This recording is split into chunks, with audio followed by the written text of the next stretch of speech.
Paunang pagkilala at paglalarawan sa bayan sa pinakadulong bahagi ng isang probinsya sa Visayas, may isang bayan na tila nilamon ng katahimikan.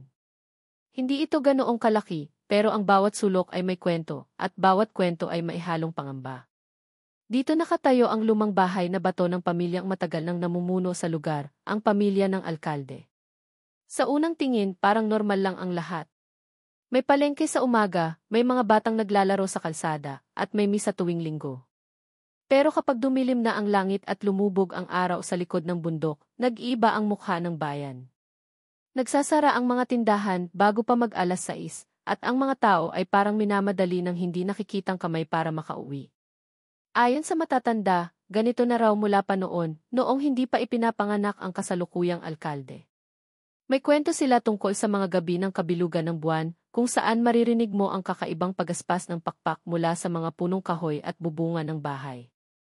Maririnig din minsan ang mahinang iyak ng sanggol sa malayo, kahit wala namang bagong panganak sa paligid. Ang alkalde ng bayan ay isang lalaking nasa edad 50, matikas, at may titig na tila nakikita ang kaluluwa mo. Sabi ng ilan, ang pamilya niya ay mayaman dahil sa malawak nilang lupain at negosyo. Pero sa likod ng yaman na ito, may mga bulong-bulungan na sila raw ay mailahing hindi pangkaraniwan, isang lahing konektado sa mga aswang. Ang mansyon ng alkalde ay nakatayo sa ibabaw ng isang mataas na burol, kung saan kita mo ang buong bayan. Malawak ang bakuran nito, may mataas na pader at matitibay na gate. Araw, tahimik lang ang lugar, pero sa gabi, may kakaibang liwanag na nagmumula sa loob. Hindi liwanag ng ordinaryong ilaw, parang apoy na may halong berde at pula, kumikislap sa dilim. Nagsimula ang ating kwento nang dumating sa bayan ang ating pangunahing bida, isang lalaking nasa edad 25 na si Marco, galing sa Maynila. Isang propesyonal na litrato ang hanap buhay niya, at napadpad siya roon para gumawa ng photo documentary tungkol sa bukid life at mga lumang tradisyon ng Visayas. Hindi niya alam na sa bayan na ito, hindi lang simpleng tanawin at kultura ang matatagpuan niya. Sa unang araw niya, magiliw naman siyang tinanggap ng mga tao, pero mapapansin niya na tuwing binabanggit ang pangalan ng alkalde, biglang tatahimik ang usapan. May ilan pa ngang napapatingin sa paligid bago sumagot, para siguraduhin na walang ibang nakakarinig. Lalo siyang nagtaka nang marinig niya ang isang matanda sa tabing kalsada na bumulong sa kanya, "Iho, kung ako sayo, huwag kang lalapit sa mga anak at apo ng alkalde, lalo na kapag gabi." Natawa lang si Marco noon, akala niya ay isa lang itong lokal na pamahiin o takot ng matatanda. Pero unti-unti, sa mga sumunod na araw, may mga kakaibang bagay siyang napansin. Isang gabi, habang kumukuha siya ng litrato ng mga bituin mula sa veranda ng inuupahan niyang bahay, nakarinig siya ng kakaibang tunog mula sa direksyon ng mansyon. Hindi ito basta huni ng ibon o kuliglig, ito'y parang mabigat na pagaspas ng malalaking pakpak, kasabay ng mahina, ngunit malinaw na pag-ungol. Nang sinubukan niyang silipin gamit ang kanyang camera zoom lens, saglit niyang nakita ang isang anino na dumapo sa bubungan ng mansyon bago ito mabilis na nawala. Kinabukasan, nalaman niya mula sa tindera ng karinderya na 3 kambing sa kabilang baryo ang biglang nawala. Walang bakas ng dugo o kagat, pero ang mga paa ng hayop ay natagpuang nakakalat sa damuhan. Muli, wala raw kumikilos kapag ganito dahil alam na ng lahat kung sino ang may gawa. Sa puntong ito, nagsimulang magtanim ng duda si Marco. At sa di inaasahang pagkakataon, makikilala niya ang apo ng alkalde, isang binatang halos kaedad niya na si Elias. Maganda ang tindig, magaan magsalita, pero may kung anong lamig sa boses at titig nito na tila dumudurog sa loob mo. Sa unang pagkikita, walang kakaiba maliban sa isang bagay, ang mga mata ni Elias, na sa ilalim ng sikat ng araw ay parang kumikislap sa kakaibang dilaw. Hindi alam ni Marco, ang unang araw na iyon ay umpisa ng isang masalimuot at nakakatakot na kabanata sa kanyang buhay. At ang mga kwentong dati akala niya ikathang isip lang unti-unti nang magiging laman ng kanyang mismong karanasan. Ang pagdating ng bagong residente 2 linggo na ang lumipas mula nang dumating si Marco sa bayan. Unti-unti na rin siyang nasasanay sa mabagal na ritmo ng buhay dito, malayo sa magulong syudad. Ngunit kasabay nito, mas lalo rin niyang nararamdaman ang mabigat na presensya na tila nakatago sa bawat sulok ng lugar. Sa araw, magiliw naman ang mga tao. Nakikipagkwentuhan sa kanya ang mga tindera sa palengke, tinuturuan siya ng ilang magsasaka kung paano mag-ani ng palay, at may mga batang humihiling na kunan sila ng litrato kapalit ng saging o candy. Ngunit kapag papalapit na ang dilim, biglang nagbabago ang ihip ng hangin. Ang mga mata ng tao ay tila nagmamadaling umiwas sa kanya, at ang ilan ay pilit na sumasara ng kanilang pinto bago pa siya makalapit. Isang hapon, habang kumukuha si Marco ng mga larawan sa may tabing ilog, nilapitan siya ng isang matandang babae na tila may mabigat na sasabihin. Hawak nito ang isang mahabang tungkod, at ang mukha ay punong-puno ng kunot na para bang bawat linya ay maisariling kwento. Hijo, wika ng matanda, alam kong bago ka lang dito. Pero makinig ka sa akin, may mga taong hindi mo dapat lapitan. Lalo na ang mga nasa mansyon sa burol. Hindi sila katulad natin. Tinanong ni Marco kung bakit, ngunit tumango lang ang matanda, saka mabilis na umalis. Iniwan siya sa gitna ng tanong at kaba. Kinagabihan, imbitado si Marco sa isang maliit na salo-salo sa bahay ng isa sa mga nakilala niyang residente, si Mang Arturo, isang magsasakang may mabait na pamilya. May kaarawan ang bunsong anak ni Mang Arturo, at doon unang opisyal na ipinakilala kay Marco ang isang panauhin na hindi niya inaasahan, si Elias, ang apo ng alkalde. Sa unang tingin, hindi mo iisiping may masama sa binatang ito. Maayos ang bihis, magalang magsalita at tila marunong makisama. Madali siyang napapalapit sa mga tao, lalo na sa mga kababaihan na halatang humahanga sa kanya. Ngunit sa kabila ng ngiti at magandang asal, may kakaibang lamig na hatid ang presensya niya. Habang kumakain, napansin ni Marco na bihirang kumain si Elias ng ulam na may bawang. Pinaglalaruan lang niya ito sa plato at mas pinipili ang karne. Laging malapad ang ngiti kapag may dinuguan o adobong baboy na ihinahain. Isang beses, nasulyapan ni Marco ang kamay ni Elias, matutulis ang mga kuko, tila mas mahaba kaysa normal. Ngunit pagmulat muli ng kanyang mata, parang normal na itong nagbalik. Matapos ang salo-salo, inalok ni Elias si Marco na ihatid siya pauwi. Mag-aalas 10 na noon at halos wala ng tao sa kalsada. Habang naglalakad sila, nagtanong si Elias tungkol sa mga litrato ni Marco, kung anong klaseng mga lugar at tao ang gusto niyang kuhanan. Gusto ko kasi, Elias, yung mga kwento na mailaman. Yung tipong sa isang litrato pa lang, ramdam na ng tao ang istorya, sagot ni Marco. Yitsem, maraming kwento dito sa bayan na to, pero hindi lahat dapat mong malaman, malamig na sagot ni Elias, sabay ng isang ngiting mahirap intindihin kung mabait o may tinatagong pananakot. Pagdating nila sa tapat ng inuupahan ni Marco, napansin niyang matagal pang nakatayo si Elias sa gilid ng kalsada, nakatitig lang sa kanya. Nang sumilik siya mula sa bintana ng kwarto, nandoon pa rin ito, nakangiti. Ngunit sa ilalim ng liwanag ng poste, nanindig ang balahibo ni Marco, ang mga mata ni Elias ay nagmistulang kumikislap sa dilaw na parang mata ng isang pusa. Kinabukasan, nagpunta si Marco sa palengke upang kunan ng larawan ang iba't ibang tanawin. Ngunit pansin niyang tila mas naging mailap ang mga tao sa kanya. May ilan na, kapag tinanong niya tungkol sa pamilya ng alkalde, biglang tumatahimik at umiwas. May nagbiro pa na baka gusto niyang maikli ang buhay kung patuloy siyang mag-uusisa. Sa hapon ding iyon, nakasama niya sa isang maliit na merienda si Aling Pilar, isa sa matatanda sa baryo. Siya ang unang nagbanggit kay Marco ng isang bagay na mag-uukit sa isip niya, hindi ka dapat masyadong malapit sa apo ng alkalde. Hindi siya tulad natin. Sa pamilya nila, may lahing hindi galing sa tao. Kinilabutan si Marco. Hindi ito ang unang beses na may nagbigay ng ganitong babala, pero ngayon ay mas malinaw at mas tiyak. Nang tanungin niya kung ano ang ibig sabihin, ngumiti lang si Aling Pilar, isang ngiting puno ng awa, at saka nagpatuloy sa pagkain, ayaw nang magpaliwanag pa. Gabi na nang bumalik si Marco sa kanyang inuupahan. Sa kalagitnaan ng pag-edit niya ng mga larawan, napansin niya ang isang shot na kinuha niya sa salo-salo kagabi. Litrato ito ni Elias, ngunit hindi tulad ng nakikita ng normal na mata. Sa kamera, mapapansin ang anino sa likod niya, parang malalaking pakpak na nakabukaka, at sa mata niya ay malinaw na may pulang liwanag na hindi mo makikita kung titingnan mo lang ng personal. Sa sandaling iyon, natanto ni Marco na ang kanyang dokumentaryo ay maaaring humantong sa isang kwentong mas malaki at mas delikado kaysa sa inaasahan niya. At kung hindi siya mag-iingat, baka hindi litrato ang maiiwan sa kanya, kundi alaala ng isang bangungot na hindi na niya matatakasan. Mga palatandaan ng kababalaghan mula nang makilala ni Marco si Elias, nagsimulang mag-iba ang takbo ng kanyang mga araw at gabi. Kung dati ay puro tanawin at masasayang eksena lang ang laman ng kanyang kamera, ngayon ay unti-unti na itong napupuno ng mga larawang may kakaibang detalye, mga aninong hindi tugma sa liwanag, mga matang kumikislap sa dilim, at mga mukha na tila nagbabago sa isang iglap. Sa ikatlong linggo niya sa bayan, napansin ni Marco ang mga maliliit na pagbabago sa paligid. Sa madaling araw, may maririnig siyang tila mahihinang yabag sa labas ng kanyang inuupahan, kasabay ng tunog na parang may humahaplo sa dingding. Minsan, magigising siya sa huni ng ibong hindi niya kilala, malalim, mababa, at maihalong kakaibang himig na parang tinatawag ang kanyang pangalan.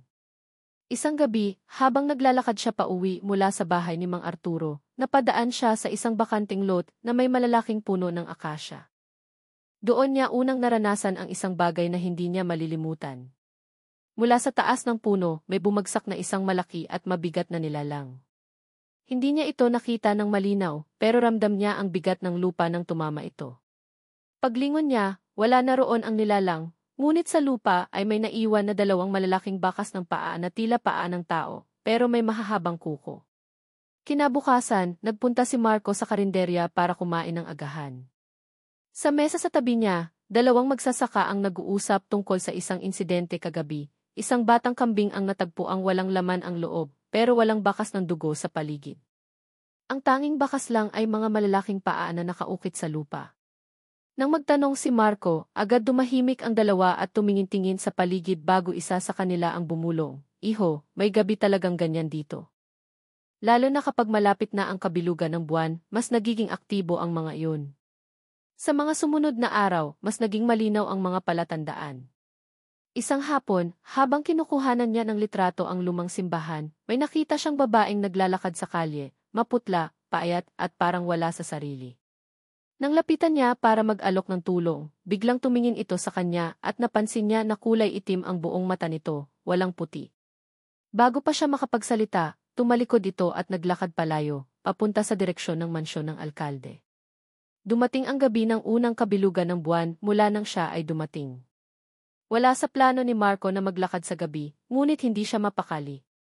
Sa halip, kinuha niya ang kanyang kamera at dahan-dahang umakyat sa burol kung saan matatanaw ang mansyon. Mula sa malayo, nakita niya ang kakaibang liwanag sa loob ng mansyon, hindi ito galing sa bombilya o kandila. Parang nagmumula sa isang apoy na may kulay berde at pula, at may mga aninong kumikilos sa paligid.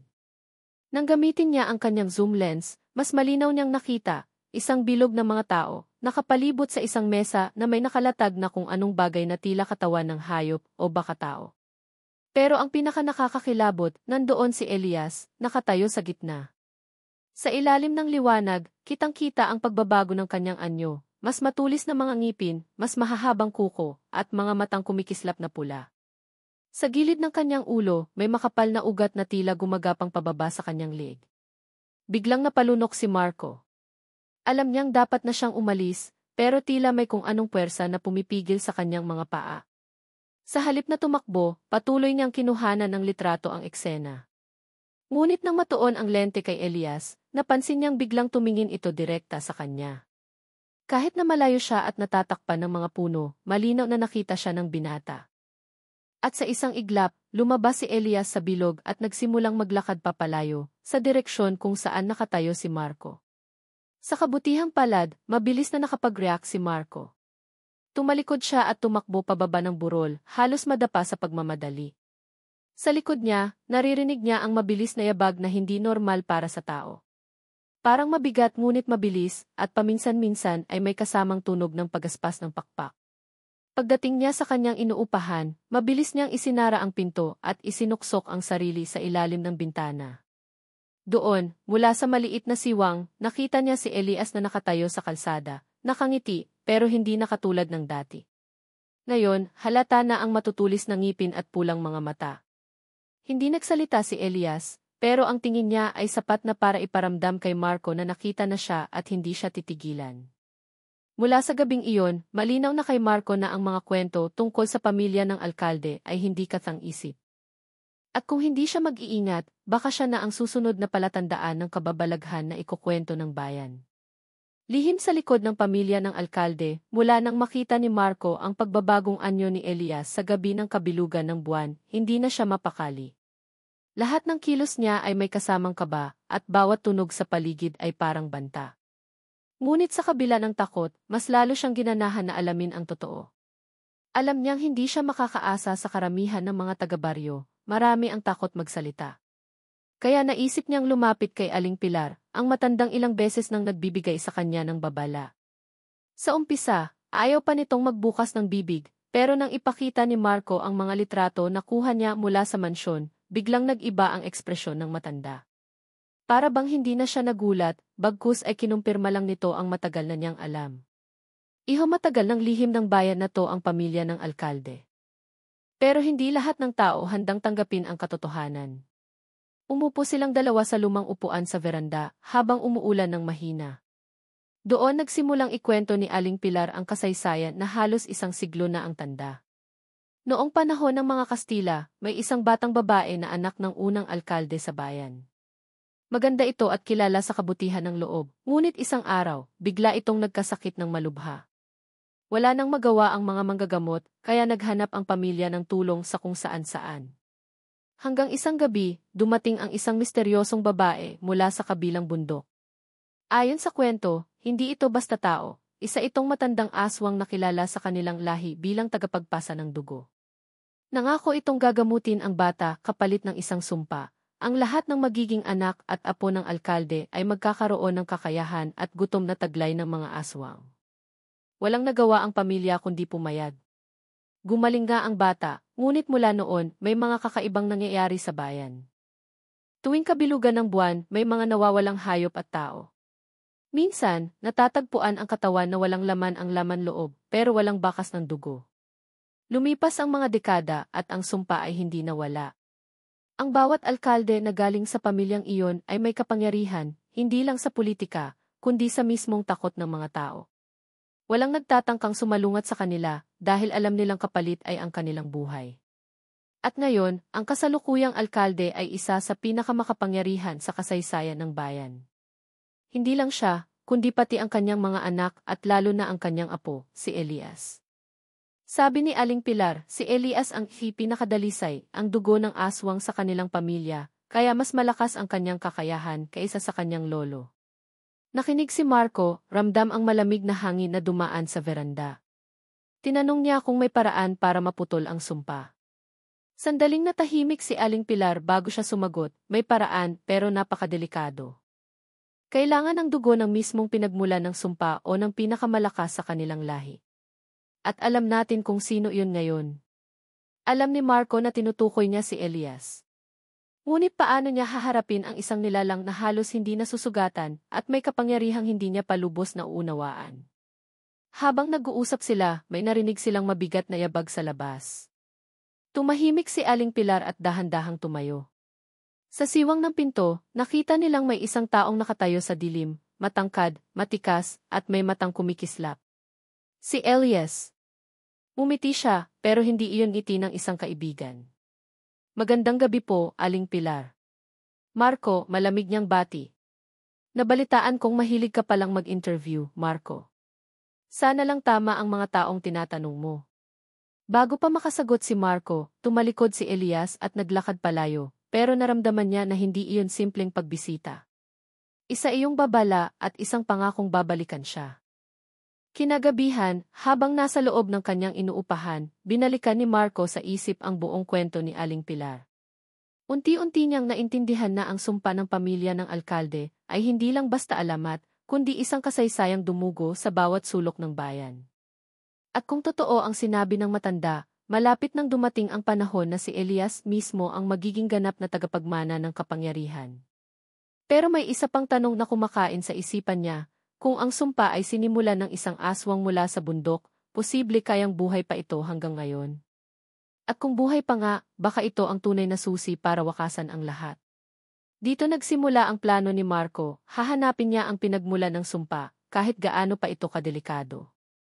Pero hindi niya alam na bawat hakbang na gagawin niya ay mas maglalapit sa kanya sa bingit ng kamatayan at mas palalalimin ang koneksyon niya sa pamilya ng alkalde, lalo na kay Elias. Paghahanap ng katotohanan kinabukasan, matapos ang nakakakilabot na pagbisita ni Elias sa bahay ni Aling Pilar, hindi na mapakali si Marco. Para bang ramdam niya ang mga matang nakamasid sa bawat galaw niya. Kahit sa simpleng pagpunta sa tindahan, parang may aninong sumusunod mula sa likod. Pero sa halip na umatras, mas tumibay ang kanyang desisyon, kailangan niyang malaman ang buong katotohanan. Unang hakbang, pagkalap ng ebidensya, binalikan ni Marco ang lahat ng larawang kuha niya mula nang dumating siya. Pinag-aralan niya isa-isa gamit ang kanyang laptop, mula sa simpleng litrato ng palengke hanggang sa mga kuha mula sa mansyon sa burol. Mas naging malinaw ngayon ang mga detalyeng noon ay hindi niya masyadong pinansin, mga matang may pulang bahid kapag na-zoom. Mga aninong mas mahaba at mas kakaiba ang hugis kaysa sa katawan ng taong naglalakad. Mga bakas ng paa sa lupa na hindi tugma sa normal na tao. Habang mas sinusuri niya ang mga litrato, mas lumilinaw na hindi lang siya nakasaksi ng kakaibang pangyayari, may ebidensya siyang kayang magpatunay sa sinasabi ni Aling Pilar. Ikalawang hakbang, pakikipagsabuatan sa lihim na kakampi sa palengke. May isang lalaking nagngangalang Mang Damian na matagal nang itinuturing na siraulo ng ilan. Lagi itong may dalang bote ng langis at buntot pagi, at kilala sa pagbibigay ng mga kakaibang babala. Isang araw, nilapitan siya ni Marco at tinanong kung kilala niya ang pinagmulan ng sumpa ng pamilya ng alkalde. Sa una, tumawa lang si Mang Damian, pero nang makita ang mga litrato ni Marco, biglang nag-iba ang mukha nito. Hindi ka naligtas, iho. Pero kung gusto mo talagang tapusin to, may lugar sa bundok na tinutuluyan ng matandang aswang. Siya ang susi. Pero mag-ingat ka, hindi lang siya ang babantay sa lugar na yon. Ayon kay Mang Damian, may lihim na daan papunta roon mula sa isang lumang kuweba sa may ilog. Ngunit babala niya, ilang tao na ang nagtangkang pumasok doon at wala nang bumalik. Ikatlong hakbang, pagmamanman sa mansyon bago pumunta sa bundok, nagpasya si Marco na magmasid pa sa mansyon upang makakuha ng mas malinaw na impormasyon. Gamit ang mahabang lente ng kanyang kamera, pumwesto siya sa likod ng mga puno sa kabilang burol. Mula roon, nakita niya si Elias sa bakuran, tila may tinatanggap na supot mula sa isang lalaking nakatakip ang mukha. Nang binuksan ito, parang hilaw na karne ang laman, pero nang mas tumagal ang tingin ni Marco, para bang mga piraso iyon ng laman ng tao. Kinilabutan siya, lalo na nang makita niyang umiti si Elias at agad itong isinubo, hilaw na parang walang pakialam sa dugo na tumulo sa kanyang labi. Ang hindi inaasahang pagbisita gabi na nang makauwi si Marco sa inuupahan. Pagbukas niya ng pinto, bumungad agad sa kanya ang isang sulat na nakapatong sa lamesa, walang pangalan, walang lagda. Iisa lang ang nakasulat, tigilan mo ang pag-iimbestiga kung ayaw mong mawala sa mundong ito. Napahawak si Marco sa kanyang batok. Walang bakas ng sapilitang pagpasok, walang basag na bintana. Ibig sabihin, may pumasok habang wala siya at nagawa nitong iwan ang mensahe nang hindi naririnig ng mga kapitbahay. Desisyon sa gabi ng uno sa kabila ng malinaw na banta, lalo pang tumindi ang loob ni Marco. Alam niyang kung hindi siya kikilos, mas marami pang mabibiktima. Kinausap niya ulit si Aling Pilar at Mang Damian, at doon sila nagkasundo na siya ay pupunta sa bundok sa susunod na gabi upang hanapin ang matandang aswang, ang pinagmulan ng sumpa. Plano nila, pumasok sa kuweba sa may ilog bago maghating gabi. Iwasan ang mga bantay na hindi na tao. Kumbinsihin o puwersahin ang matandang aswang na ibigay ang paraan para tapusin ang sumpa. Ngunit may isang problema. Habang papalapit ang araw ng kanilang lakad, mas ramdam ni Marco ang presensya ni Elias sa paligid. May mga pagkakataong sa paglingon niya sa kalsada, nakikita niya itong nakatayo sa malayo, nakatitig lang, bago maglaho na parang usok. Isang beses, nagising si Marco sa kalagitnaan ng gabi at nakita mula sa bintana ang isang malaking nilalang na nakasampa sa bubong ng karatig bahay. Matulis ang ngipin, mahaba ang mga kuko, at pulang-pula ang mga mata. Sigurado siya, si Elias iyon. At sa gabing iyon, bago siya tuluyang makatulog, malinaw niyang narinig mula sa labas ang isang tinig. Mahina pero malinaw, huwag kang pupunta sa bundok, Marco, kung ayaw mong doon na magtapos ang buhay mo. Sa puntong ito, malinaw na kay Marco na hindi na basta investigasyon ang ginagawa niya. Isa na itong laro ng buhay at kamatayan. Ngunit para sa kanya, wala nang atrasan, sa susunod na kabanata, haharapin na niya ang pinagmulan ng sumpa. Pagbubunyag ng tunay na katauhan, dumating ang gabi ng kanilang plano. Madilim ang kalangitan, halos walang bituin, at ang hangin ay mabigat na parabang may paparating na bagyo. Naghanda si Marco ng kanyang kamera, isang maliit na flashlight, at ang langis at buntot pagi na ibinigay ni Mang Damian bilang panlaban sa masamang espiritu. Sa gilid ng ilog, naghihintay sina Aling Pilar at Mang Damian. Tahimik silang tatlo habang papalapit sa bunganga ng kuweba. Ayon kay Mang Damian, iyon ang lihim na daan papunta sa lugar kung saan nakatira ang matandang aswang. Ngunit bago pa man sila makapasok, isang boses ang umalingaw mula sa dilim, malamig, mabagal at puno ng panunuya. Akala niyo ba makakatakas kayo sa akin? Mula sa likod ng isang malaking puno, lumabas si Elias. Hindi na ito ang maayos at maginoong binata na nakilala ni Marco sa unang salu-salo. Ngayon, malinaw ang pagbabago, maputlang-maputla ang balat, tila nangingintab sa ilalim ng dilim, mahaba ang mga kuko na parang patalim, at pulang-pula ang mga mata na kumikislap. Sa bawat hakbang niya, maririnig ang tunog ng mga kuko niyang dumadapo sa lupa. Ang pag-aming naglakad si Elias papalapit, walang takot sa harap ng tatlo. Huminto siya sa 2 dipa mula kay Marco at mumiti, isang ngiting walang kasamang init ng tao. Alam kong sinusundan mo ako, kinukuhanan ng litrato, at kinakausap ang mga taong hindi mo dapat kausapin. Pero baka gusto mo ring malaman ang buong totoo, Marco. Sa katahimikan ng gabi, nagsimulang magkwento si Elias. Hindi ito kwento ng pagsisisi, kundi parang ipinagmamalaki pa niya ang kanyang pinagmulan. Inamin niyang siya ang key piniliti ng pamilya para maging ganap na tagapagmana ng dugo ng aswang. Simula pagkabata, tinuruan na siya ng mga ritual ng kanilang lahi, paano magbago ng anyo, paano lumipad sa gabi, at paano magparami ng lakas sa pamamagitan ng pagkain ng laman loob ng tao. Sinabi niyang ang sumpa ng kanilang pamilya ay hindi na sumpa sa kanya, ito ay regalo. At kapag ang kanyang lolo, ang alkalde, ay pumanaw na, siya ang magiging pinakamakapangyarihan hindi lang sa bayan kundi sa buong rehiyon. Ang alok ngunit may isang bagay na ikinagulat ni Marco. Inalok siya ni Elias na sumama sa kanila. May mata ka para sa detalye, Marco. Malakas ang loob mo. Hindi ka tulad ng mga duwag na tao rito. Sumama ka sa amin at bibigyan kita ng buhay na walang hanggan. Napaatras si Marco, hindi makapaniwala sa narinig. Sa isip niya, imposibleng pumayag siya. Ngunit alam niya kung direkta niyang tatanggihan si Elias sa lugar na iyon, baka hindi na siya umabot ng buhay sa bunganga ng kuweba. Kaya't nagkunwari siyang magdadalawang isip. Kung gusto mo talagang sumama ako, kailangan ko munang malaman ang lahat. Lahat ng lihim ng pamilya niyo. Ngumiti si Elias, tila aliw sa sagot ni Marco. Ang mas malalim na lihim ibinunyag ni Elias na ang kanilang kapangyarihan ay hindi lang basta minana, may pinagmulan ito mula sa isang iina na matagal nang nabubuhay sa bundok. Siya ang unang nagbigay ng dugo sa kanilang pamilya, kapalit ng kapangyarihan at katapatan. Bawat alkalde at tagapagmana ay kailangang dumaan sa ritual sa harap ng iina upang maging ganap na aswang. At sa susunod na kabilugan ng buwan, sabi ni Elias, ako ang sasailalim sa ritual na yon. Pagkatapos noon wala nang makakapigil sa akin. Sa sandaling iyon, napagtanto ni Marco na totoo ang hinala nila ni Aling Pilar at Mang Damian, ang matandang aswang ay buhay pa, at siya nga ang pinagmulan ng lahat. Ang biglang pag-atake bago pa man makapagdesisyon si Marco kung paano tatakas, biglang sumugod si Elias. Mabilis siyang kumilos, parang kidlat, at bago pa nakapagsindi ng flashlight si Marco, ay nasa harap na niya ito, hawak ang kanyang balikat. Hindi ka makakatakas sa akin, Marco, pero pagbibigyan kita ngayon. Gusto kong makita mo kung paano ako magiging ganap. At sa isang iglap, tumalon si Elias sa itaas ng puno, kumampay ang malalaking pakpak na tumubo mula sa kanyang likod at naglaho sa dilim ng kagubatan. Pagdedesisyon habang nanginginig pa ang tuhod ni Marco, hinila siya ni Mang Damian papasok ng kuweba. Walang oras para mag-aksaya, kung totoo ang sinabi ni Elias, ay ilang gabi na lang sila bago maganap ang ritual. At kung hindi nila maaabot ang matandang aswang sa oras, tuluyan ang magiging walang kapantay ang kapangyarihan ni Elias.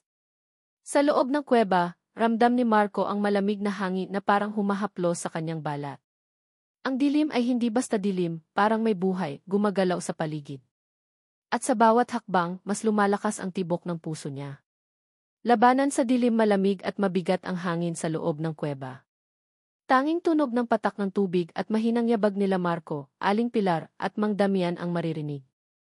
Sa bawat hakbang, lumalalim ang dilim, parang unti-unting lumulubog sa isang mundong hindi na para sa tao.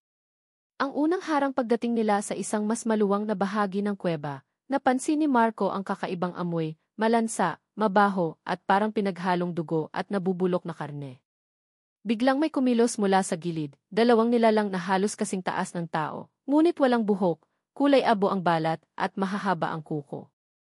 Ang kanilang mata ay puti at walang balintataw. Mga bantay, bulong ni Mang Damian, sabay pahid ng langis sa buntot pagi. Sumugod ang isa sa mga nilalang kay Marco. Agad niyang inihampas ang buntot pagi, at isang matinis na sigaw ang sumabog mula dito. Ang isa naman ay hinarap ni Aling Pilar, gamit ang kutsilyong may ukit na panlaban sa masasamang espiritu. Sa ilang minuto ng tensyon at galaw na parang sayaw ng buhay at kamatayan, naitaboy nila ang dalawang bantay, hindi tuluyang napatay, pero sapat para makadaan sila. Ang pagdating sa sentro pagkalipas ng ilang minutong paglalakad, narating nila ang isang malaking bulwagan sa loob ng kuweba.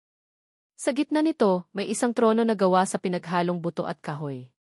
Doon nakaupo ang isang matandang babae, kulubot ang balat, mahaba ang buhok na kulay pilak, at mga mata na kumikislap sa dilim. Siya ang ina ng lahat ng aswang sa lugar na iyon. Sa paligid niya, may 5 nilalang na kalahating tao, kalahating hayop, parang pinagsamang anyo ng paniki, aso at tao. Nakatitig silang lahat sa tatlo na para bang handa silang lamunin anumang oras. Ang pag-uusap na nauwi sa laban lumapit si Aling Pilar at sumigaw, tapusin mo na ang sumpa sa bayang ito. Ilang dekada ka nang nagpapahirap sa mga tao. Mumiti lamang ang matandang aswang. Hindi ko tinatapos ang sumpa dahil hindi ito sumpa. Ito ay biyaya. Ang mga tao ay mahihina at dapat silang pangunahan ng mga malakas. At si Elias, siya ang susunod kong magiging anak. Dito na hindi nakapagpigil si Marco. Ibinunot niya ang kutsilyo at mabilis na sumugod, ngunit isang mabilis na kumpas lamang ng kamay ng matanda at parang tinulak siya ng hangin, lumipad siya pabalik at tumama sa pader ng kuweba. Dumugo ang gilid ng kanyang ulo. Pagdating ni Elias kasabay ng matinding hampas ng hangin mula sa bunganga ng kuweba, dumating si Elias, ngayon ay ganap ng nagbago. May matatalas na pangil, malalaking pakpak, at mahahabang kuko na parang mga espada. Lumapag siya sa tabi ng trono at mumisi kay Marco. Sabi ko sa'yo, makikita mo kung paano ako magiging ganap. Sa gilid ng kuweba, nagsimula na ang ritual, mga apoy na kulay asul ang lumabas mula sa lupa, at may kakaibang awit na bumabalot sa paligid. Labanan sa apoy at anino, habang ginaganap ang ritual, lumaban sina Mang Damian at Aling Pilar sa mga bantay. Ang sigawan at kalabog ng mga katawan sa batuhan ay parang kulog sa loob ng kuweba. Si Marco naman ay pilit na bumangon, hawak ang kutsilyo. Nakita niyang kung magtatagumpay si Elias sa ritual, magiging imposible na itong talunin. Kaya sa kabila ng sakit at hilo, sinugod niya ito. Mabilis ang palitan ng atake, si Elias, gamit ang kanyang matatalas na kuko at lakas, si Marco, gamit ang kanyang liksi at ang buntot pagina na agaw niya mula kay Mang Damian. Isang hampas ang tumama kay Elias sa balikat, at sumirit ang itim na dugo nito. Ngunit imbes na manghina, lalo itong nagalit, sumugod kay Marco, at halos mabitawan niya ang kanyang armas. Ang sakripisyo habang abala si Elias sa pag-atake kay Marco, nakita ni Mang Damian ang pagkakataon. Sumigaw siya kay Aling Pilar, dalhin mo si Marco palabas. Ako na ang bahala. Tumakbo siya papunta sa gitna ng ritual, hawak ang bote ng langis at isang punyal. Isinaboy niya ang langis sa apoy at tumalon sa harap ng matandang aswang, itinusok ang punyal sa dibdib nito. Isang napakalakas na sigaw ang umalingaw-ngaw at yumanig ang buong kuweba. Ngunit sa pagsabog ng apoy, nilamon si Mang Damian ng liwanag, kasabay ng pagkawala ng matanda at mga bantay. Pag-urong ni Elias dahil sa pagkamatay ng matandang aswang, natigil ang ritual. Napasigaw si Elias sa galit at sa isang hampas ng kanyang pakpak ay lumipad siya palabas ng kuweba. Ngunit bago tuluyang maglaho, nag-iwan siya ng babala, hindi pa tapos to, Marco. Babalikan kita. Paglabas sa kuweba pagkatapos ng pagyanig, nakalabas sina Marco at Aling Pilar sa ilog. Malayo na ang umaga, ngunit ang kanilang katawan ay pagod, sugatan at puno ng takot. Alam nilang hindi pa tuluyang tapos ang laban, pero ngayong wala na ang matandang aswang, may pag-asa na silang maputol ang lahi. Ngunit alam din ni Marco na si Elias ay buhay pa at mas determinado ng maghiganti. Ang huling pagsubok pagkalipas ng ilang linggo mula nang masira ang ritual at mamatay ang matandang aswang, unti-unting bumalik sa normal ang bayan. Wala nang misteryosong pagkawala ng tao, tahimik na ang gabi, at ang mga hayop na dati bigla na lang naglalaho ay nakikitang muli sa paligid. Pero para kay Marco, alam niyang pansamantala lamang ang katahimikan. Araw-araw, iniisip niya ang babala ni Elias sa kuweba, hindi pa tapos to, Marco. Babalikan kita. At tama siya. Isang gabi, habang siya'y nag-iisa sa kanyang bahay, nakarinig siya ng mahihinang yabag sa bubungan. Sumunod ay ang kaluskos sa bintana. Nang tumingin siya, 2 pulang mata ang nakatitig sa kanya mula sa dilim. Ang pagbabalik ni Elias, biglang bumukas ang pinto nang wala namang humawak dito. Pumasok si Elias, mas nakakatakot na ngayon kaysa dati. Mas mahaba na ang kanyang mga kuko, mas matalas ang pangil, at ang kanyang balat ay tila mas naninigas, parang balat ng ahas. Wala ka nang kasama ngayon, Marco. Wala na si Mang Damian para iligtas ka. Hindi sumagot si Marco. Sa halip, dinukot niya mula sa kanyang bulsa ang huling bote ng langis at isang kutsilyong may ukit. Alam niyang ito na ang huling pagkakataon, wala nang atrasan. Ang laban sa loob ng bahay mabilis ang naging engkwentro. Tumalon si Elias sa kisam, sabay bagsak kay Marco. Sa bawat hampas ng kanyang kuko, halos mabiyak ang mga kasangkapan sa bahay. Ngunit si Marco, gamit ang langis, ay naipahid sa kutsilyo ang mabisang panlaban. Tinamaan niya si Elias sa braso, dahilan para ito umatras sandali. Ngunit imbes na manghina, lalo itong naggitingit. Akala mo matatalo mo ako. Ako na ang alkalde ngayon. Dito lamang nalaman ni Marco, nakuha na pala ni Elias ang posisyon matapos ang misteryosong pagkamatay ng kanyang lolo. Mas malala, ginagamit na niya ang kapangyarihan para protektahan ang kanyang mga kauri. Ang habulan sa bayan naging matindi ang laban at napilitan si Marco na tumakbo palabas ng bahay. Sa mga madidilim na eskinita ng baryo, hinabol siya ni Elias. Naririnig niya ang lagaslas ng pakpak nito at ang tunog ng mga kuko na kumakaskas sa dingding. Pumunta si Marco sa lumang simbahan, ang tanging lugar na alam niyang may banal na proteksyon. Ngunit pagdating niya roon, sarado ang pinto. Ang huling plano sa halip na pumasok, naisip ni Marco na gamitin ang kampana ng simbahan. Umakyat siya sa tore, at nang makitang malapit na si Elias, kinuha niya ang bote ng langis at itinapon ito sa paligid ng kampana. Nang sumugod si Elias, tinamaan niya ito sa dibdib ng kutsilyo at sabay pinatunog ang kampana ng malakas. Ang alingaungan nito ay nagpatili sa aswang, parang tinutusok ang kanyang pandinig.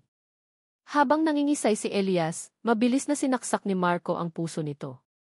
Ang pagtatapos ni Elias, isang nakabibinging sigaw ang umalingaw-ngao sa buong bayan, kasabay ng pagbagsak ni Elias mula sa tore.